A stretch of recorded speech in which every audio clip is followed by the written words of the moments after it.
Well, welcome to this webinar on how to share the Bible, and thanks very much for joining me. I'm Mark. I'm the training director for the Word One-to-One, and I've been doing this role for over a year now. And I've just found using the Word One-to-One materials, it's just been a great way for me to read the Bible with friends and family and colleagues. Many different people, in fact, over the last, over the last about 18 months or so. But it's just been a great way to meet with different people, different ages, different stages, certainly different beliefs about lots of things in life. And it's been a great way to be able to engage with them, looking at the Bible together. And what's been really encouraging, especially in the last year or so as I've been involved in this role, is just seeing a number of other people doing that. I'm based in Scotland, and it's been great to see other people doing that in Scotland, but also other parts of the UK and other parts of the world, right over to Australia, and many people using it in different contexts. And again, just the variety of people and stages and views of life and all sorts of things has just been absolutely tremendous. One of the things I heard a few months ago, but it kind of always makes me smile, was a lady in Edinburgh asked her friend if she'd like to read the Bible with her. And her friend said yes. I was hoping somebody would ask me. Now I've actually since then heard that a couple of times more, which is just incredible. But it is, as I say, really exciting just to hear of people that are reading, very normal, everyday Christians that are just reading with friends and family. It's also been encouraging just that some people that have engaged in this have become Christians.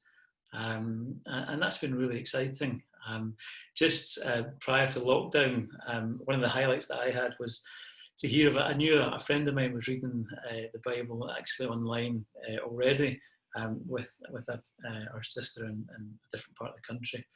And just before we went into lockdown, I'd heard that our sister had become a Christian, and I've heard of a number of other people that have become Christians in this way, and it's very exciting to see that. Now, of course, not everybody will want to read the Bible with us. That's obvious, I think. But many will, and I think many more than we often think is the case.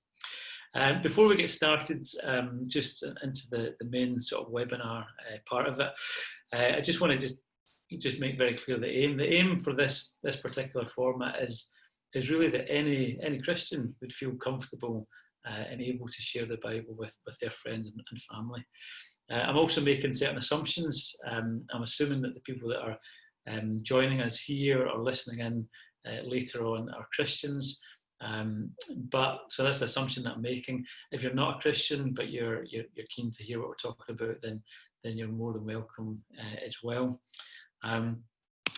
Okay, I'm going to go into the kind of the details shortly, but really just I want to just point you to the website as a means of maybe just getting more information on what I've been saying, or you'll see lots more resources. So if you're interested after the webinar to find out more, then please go to the Word One-to-One website. Okay, this is the outline for the next 30 minutes or so. But I'm going to really just focus on these two main questions to start with. Why share the Bible in the first place? And how do we do that? Obviously, the webinar is all about how to share the Bible, but we're going to look at the why and then the how. And then I put a question for the third point there. Is just the question I get asked more than anything else is, how do I invite my friends to read the Bible? How do I get onto that conversation, that topic? How does that begin?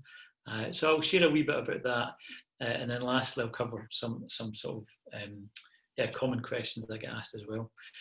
In the webinar, for those that are joining me just now, there's a wee Q&A part on your screen, and I'll check that fairly regularly as we go through. But please, if there's any questions that you have, please feel free to ask, and I'll do my best to answer them. Okay, let's crack on then. So, why share the Bible? Well, we see these verses at the end of Matthew's Gospel. It says, "Then Jesus came to them and said, 'All authority in heaven and on earth has been given to me. Therefore go and make disciples of all nations.'" And this is the task.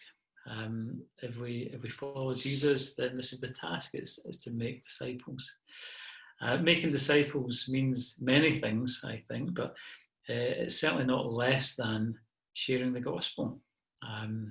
Just explaining who Jesus is, why he came, what that means for every one of us. And we share the gospel because it's important news, and it's great news. It's wonderful news, and it's vital news, and that's why we share it.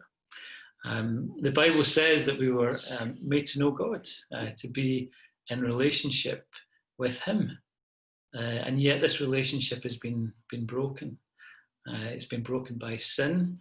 The Bible says that sin has entered into this world, and our relationship has been broken by that.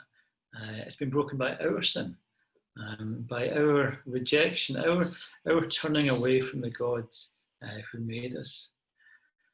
And yet the Bible also makes absolutely clear God's great love for this world, God's initiative, God's help. We're told that he sent his son, Jesus, into the world. And in Jesus' life, death, and resurrection, we see God's love, don't we? We see his forgiveness. We see God's plan of rescue, God's plan of restoration for every one of us. And his promise is to be with us now, in this present time, and also to take us to be with him forever. And when we reflect on the gospel, what it actually is, what it promises, what it claims, it's such good news. We're so thankful for it. We're so thankful that it's part of our life. There's a big part of our life, and we want to share it. And Jesus tells us if we follow him, that's the task. Go and make disciples, and it's a great task. But I think for many of us, certainly me, and others I know, I think often we just feel not very good at this. We don't feel very good at sharing our faith. This quote, I think, is particularly helpful for many people. But this idea, my mind goes blank, my palms get sweaty, and nothing I say seems to make any sense. And I think that's true for many of us. And that's often, I think, because the focus is on us. It's on our abilities, or, we're fearful. We know our own limitations, and we're fearful. I think we've also convinced ourselves that this is really difficult. The whole process is very difficult. Now, I'm not suggesting that sharing our faith is easy. I don't think that's the case. There's always a threshold, isn't there, to cross. But it's not complicated. We've made it very complicated. And I don't think it has to be complicated. I think perhaps one way just to simplify the process is really just to invite our friends to come and look at it for themselves. Come and see.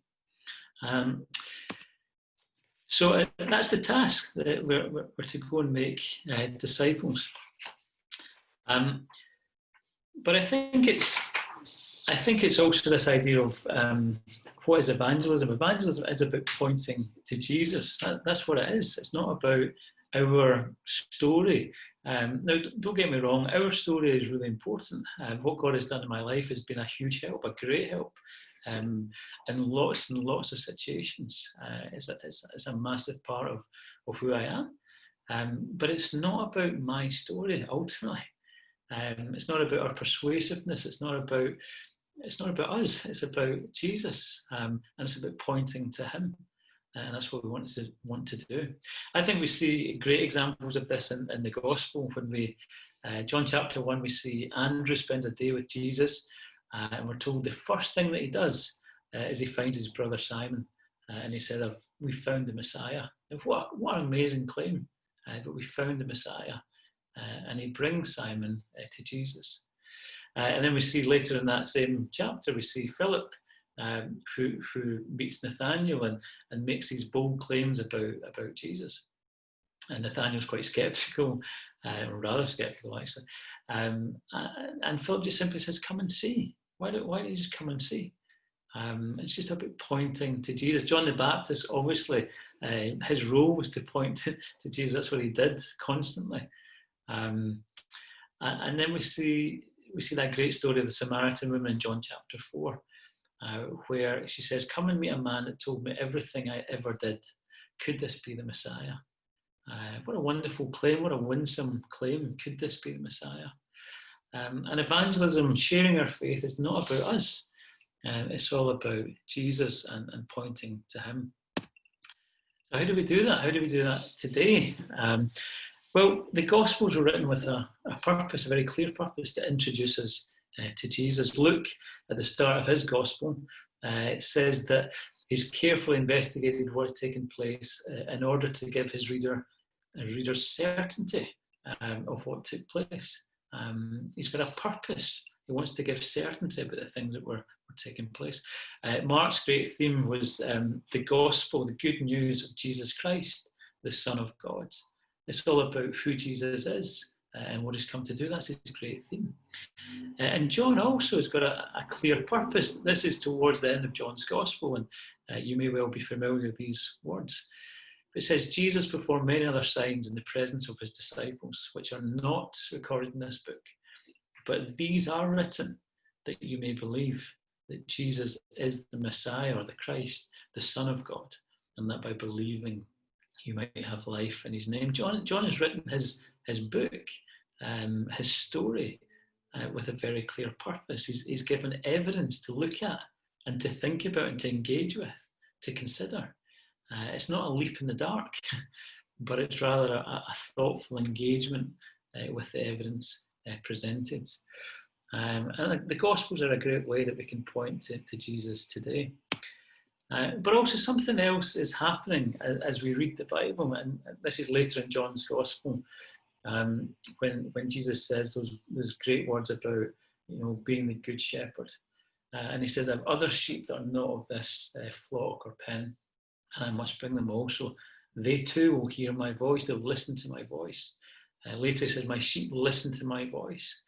And I think, as Christians, we believe that the Bible is the Word of God. We believe that God speaks through it. Hebrews reminds us that the Word of God is living and active. It speaks for itself. And therefore, as we read the Bible, at times it also reads us. The way that it's just powerful, is at work. And as people read it for themselves, we hear God's voice. We do, and our friends do as they look at it with us. So why share the Bible? Just briefly in summary, it's the task. The task is to make disciples, and that's what we want to be about more and more.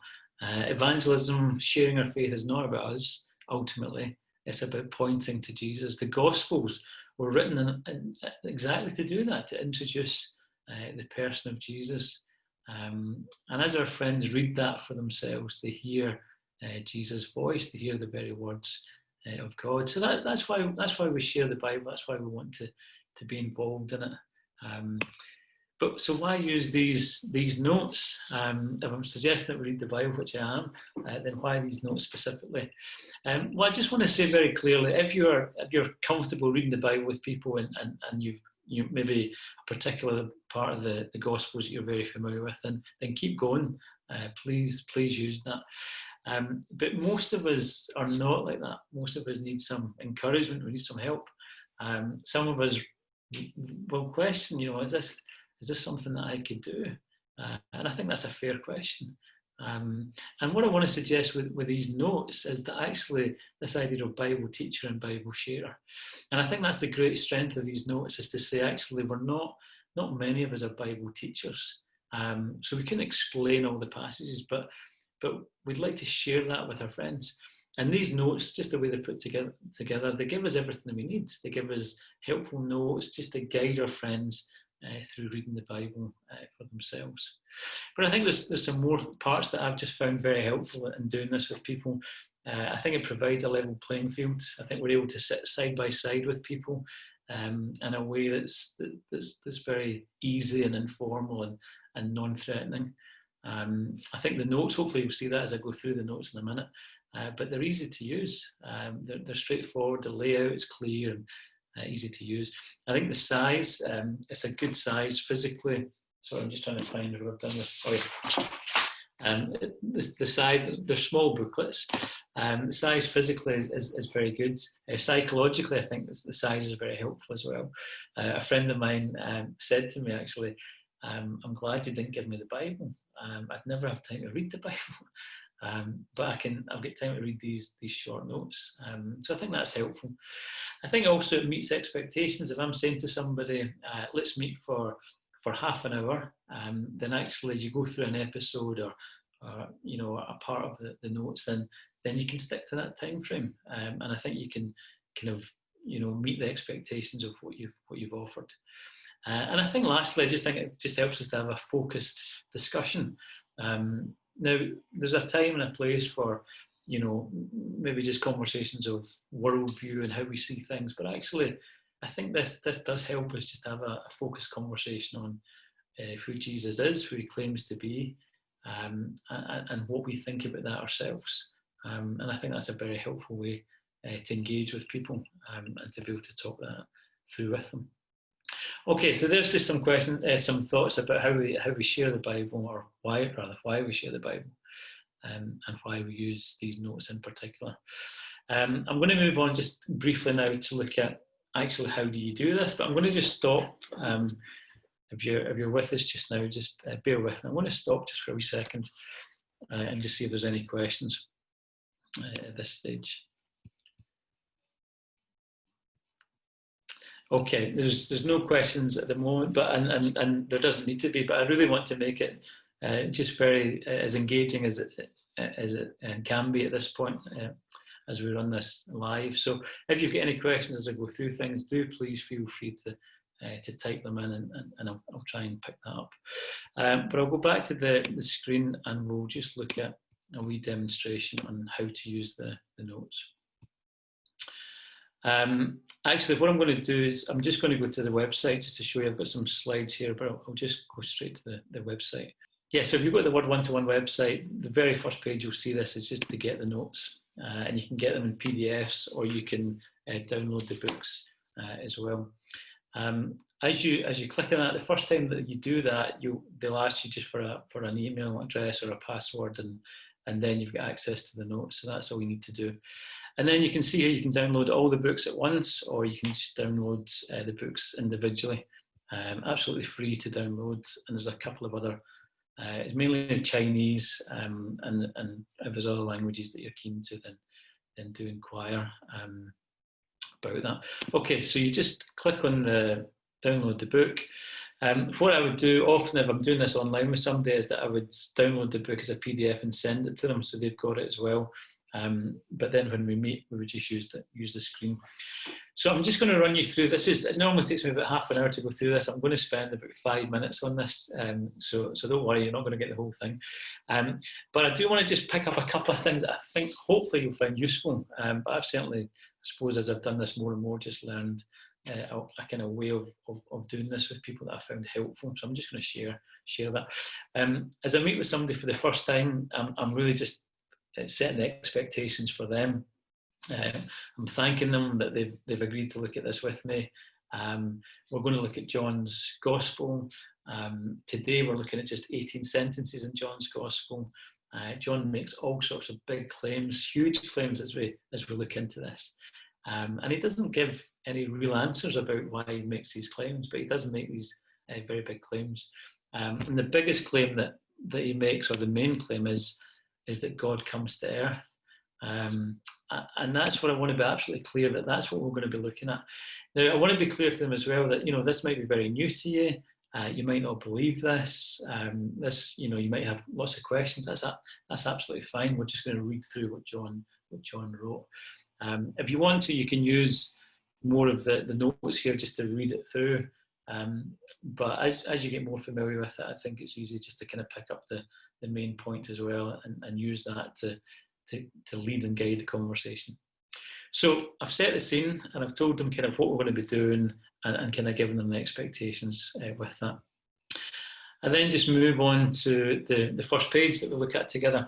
And I'll simply just say, why don't you read the sentences on the left-hand side? I'll read that to myself as well, and then we can chat about it. So after about 10, 15 seconds of reading that, then I'll just simply ask any comments or any questions. Now, I definitely don't ask them to read out loud. So that's a definite one. You know, it's not necessarily a common thing for people outside a church to read things out. Certainly, in my working life previously, I was never expected to read a document that we're looking at out loud. And I think people are. I just think it's probably a helpful thing to think about. Actually, it's useful for them to read it at this stage.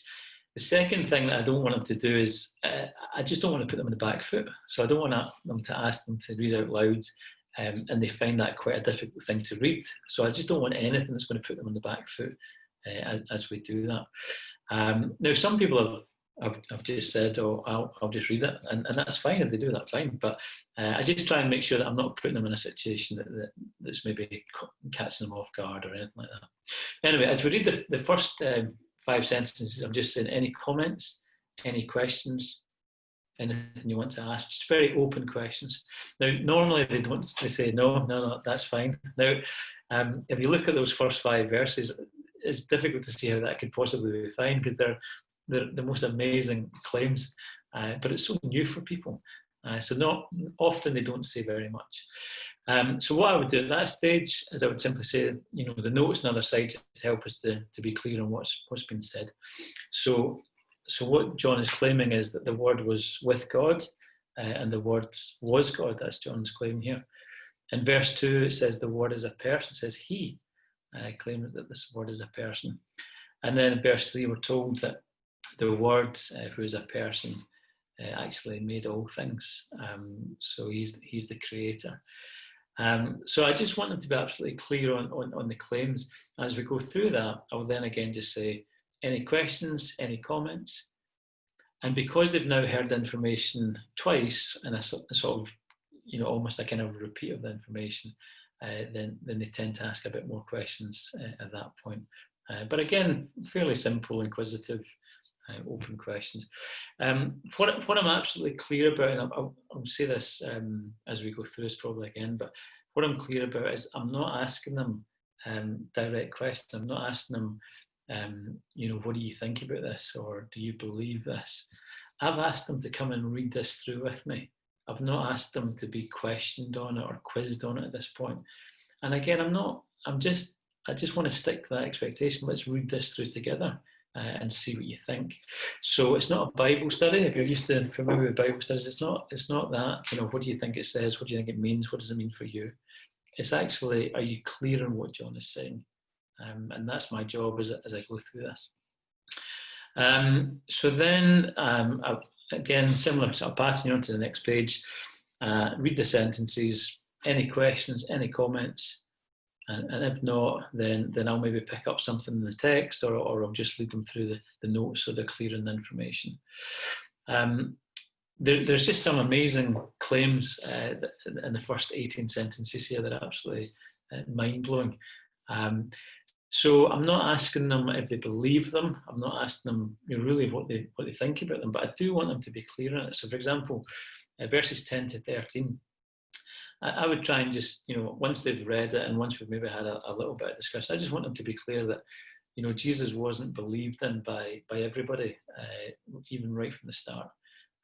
But actually the amazing claims here is that for anyone, whoever you are, actually to believe in him gives you the right to become the child of God. And it's an amazing invitation to all of us, whoever we are.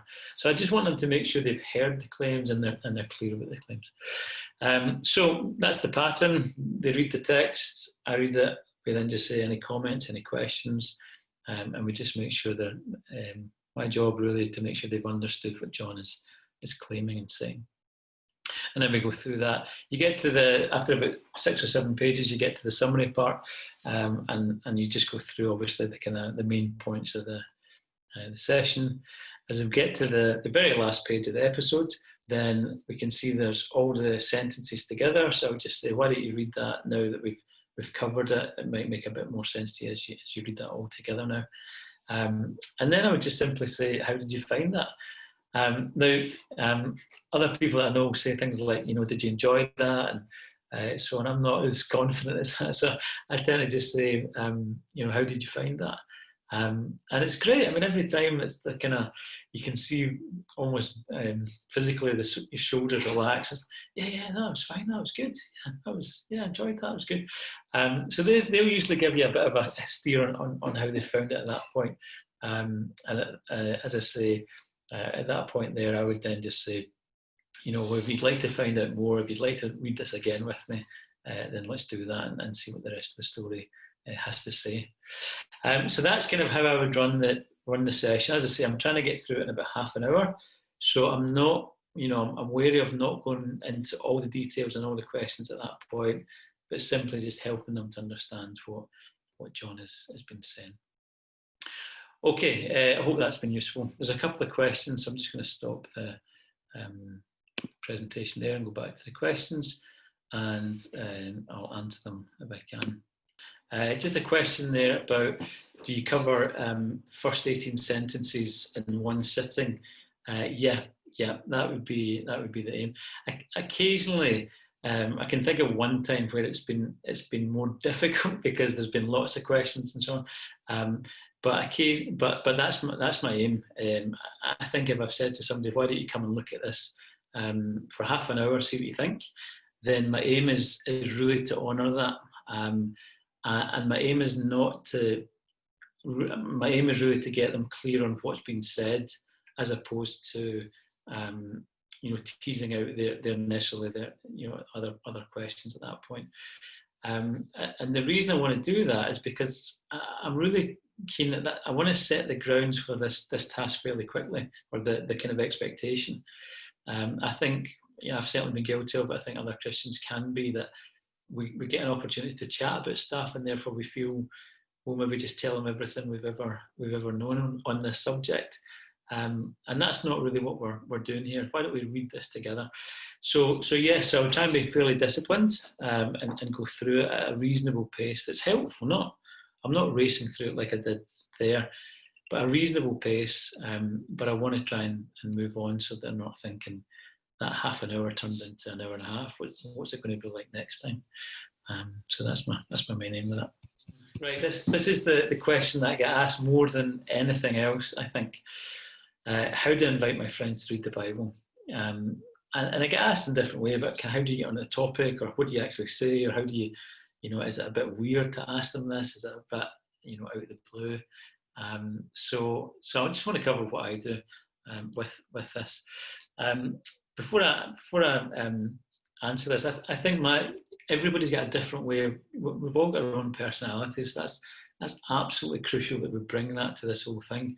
So some people will ask very directly. Some people will be a wee bit cautious in that. That's fine. Just do it your way. Okay. So the invitation. As I said, a couple of wee simple things. I'm trying not to be. Hope I'm not being patronising here, but this is what I just found helpful. Just be yourself. Some people are long-winded, some people are very short and sharp and to the point. So whatever your personality is, makeup is, then just be yourself. Be honest. I think just the sense that you're inviting to something that you've really enjoyed, or you've enjoyed doing this with other people if you've done that, or it's something that you've just found really helpful in your life. Just you can share something like that if you want to, and be humble. We don't have all the answers. We're not claiming that we know all things. We're just saying, look, why don't you come and see, and see if you fancy it. The other thing I would suggest is keep it simple. Don't give big long-winded potted history of why you think this is a really good thing for them to do. Just keep it simple and ask, and certainly make it as commitment free as possible. We're not asking them to to sign up to more than one coffee or one meeting. Here's an example. I'm kind of slightly sceptical about or worried about giving this kind of example, because this is just something that I've put together, so it's not a script, but hopefully you'll see the kind of the thrust of what I'm trying to do. So really, this is something that I sent out to somebody fairly recently, a friend of mine, just wondering if you've ever been interested in reading the Bible. I have these short notes that look at one book of the Bible, the book of John. Starts with a short overview. If you'd like to look at it with me, we could meet for half an hour to see what you think. Now, there's three things in there I just want to, that I think are very helpful, if not essential, when you ask somebody. You're asking them firstly, are you interested in this? Have you been interested in looking at the Bible? Would you like to look at it with me?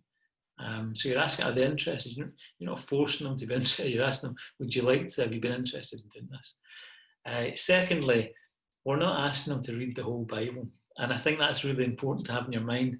If you're saying, would you like to read the Bible? How long is that going to take? How big is that? So I'm very clear to say, look, have you ever been interested in looking at the Bible? If so, I've got these short notes, and I try and emphasize the short notes that look at one book, and it starts with an overview. And then lastly, I give them the clear expectation of time. Now, I would say if you'd like to look at this, we can meet for half an hour and see what you think. Now, what I mean by that really is the Bible part will take half an hour. Now we're going out for a drink, or we're having a meal, or we're doing this online, whatever it might be, then it's probably going to take longer than that, because I'm not just looking for a, kind of open up the Bible and go. There's normal conversation around it. But I just want to set those expectations fairly clearly. So that is something. Are you interested in reading it? I've got these short notes. I'll look at one book of the Bible. We could meet once and see what you think. It will take half an hour. Okay, so that's the kind of essence of that. Okay, there's been a couple of questions. Just short question there of just asking, have I read it with people online? Yes, I have. I've read with a couple of friends online. One was a friend that had been reading before lockdown. And so we moved on to during lockdown. We moved on to onto Zoom, and we started doing that. And actually, it worked really well. I think it was quicker. It was a little bit slicker, because we're all on the same screen, so you could see that a bit easier as we went through it. So yeah, no, that worked really well. And actually, what it meant was we met more regularly. Over that time, which was very helpful. And then I started meeting with a friend of mine over Zoom. We hadn't met to read the Bible in person before. So I've done that. Which one's better? I don't know. I'm quite a relational person. I quite like being with people kind of in the person. But it's certainly been really easy to do it online, and it works very well. It's a little bit more efficient, I think, online, but I really think it suits. It maybe just suits your own situation. I found neither of them, significantly better or worse. It's just slightly different, but it's been fine. It's been really good. Okay, thank you for that question. If there's any other questions, feel free to ask. I probably covered some of this, but this is questions that I quite often get asked. Who's it for? It's primarily written for people that are not Christians, that are not familiar with the Bible, maybe very new to Christian things. But it can be used for maybe people that are in church that are very new to it as well, and that would be helpful. But it's specifically aimed to help people who are not familiar with it to get to see the claims that Jesus makes. In terms of preparation, you can see the booklets are very short. Each episode, I say, roughly about 30 minutes. So I would just spend about 20 minutes, half an hour beforehand reading the one that we're going to look at, and I would always read the next one in case they say, "Oh, that was really good. Can we do the next one?" Which has happened. So I certainly don't want to say no, we can't. So I would read two with the expectation that we'll do one depending on the time that we've got. And really everything is in the notes. it takes you through it. It's got helpful comments. It's got helpful history of the relevant passages. If you've not looked at the notes, have a good look at the notes. Everything that you need for it is there. And I found that if there's been other questions, then actually it's been quite helpful to have it. Maybe me not being, knowing everything about every part of John's Gospel, because it just keeps it normal. It keeps it open and conversation. So I would make sure you've read it and you're clear what's coming up, but you don't need to go anywhere else for extra reading. How does it work? Well, it's a guided read through of the Gospel. That's what it is. So it's not a Bible study. So I'm not expecting that they have prior knowledge. I think a helpful way of looking at it is it's a tour guide. So if you're on a tour guide, you'll be given information about something that you're interested in, but you don't necessarily know much about it. So you're quite happy at first for the person to lead you through that, and I think that's been a helpful way of doing that. But certainly it's informal. It's just conversational, and it differs with obviously different friendships and different way that different people that you know. Who wrote the Word One-to-One? Well, it started off in London about 12 years ago initially, I think. And it was from a guy that worked in the City of London, lots of colleagues and kind of, I guess, early 50s, mid-50s, very successful in life. But one thing that he found was that although not many of them had read the Bible, the big thing that had come out was, despite their kind of material wealth and so on, just a lack of peace and a lack of security. So he just asked, have you ever read the Bible? And to his surprise, there was lots of people that said, you know what, I've actually tried lots of things in life. I've never tried this. Why not? And so organically it grew from that. There was a minister in London who then put the notes together so that it was a bit more, so they could put it in a booklet form and actually it could be printed and reused and so on. But that's how it started. That's where it came from originally. How long does an episode take? I've said that's about half an hour. I think that rule of thumb, half an hour is a good time to think about it. Where can I get the notes? Well, hopefully that's been clear through the presentation. But if you go to the Word One-to-One website, you'll see all the information that you need there to get the notes and so on. And also, just if you found this useful or you're interested in getting more information, I would certainly suggest that you can get in touch with me. I'll give you my email address at the end of this, or go to the Word One-to-One website. And there's also a Facebook group, just a Bible Sharers Facebook group, where you just hear lots of stories of people that are reading with friends and families and family members and colleagues and so on. So it's been really good. And if you'd like more information about that, then do let me know. I'm going to finish the main part of it here, and if there's further questions, then I'll do that. But if you've got any information, any questions at all, then please feel free to get in touch. That's my email address at the bottom there. And as I say, the information is on the website as well.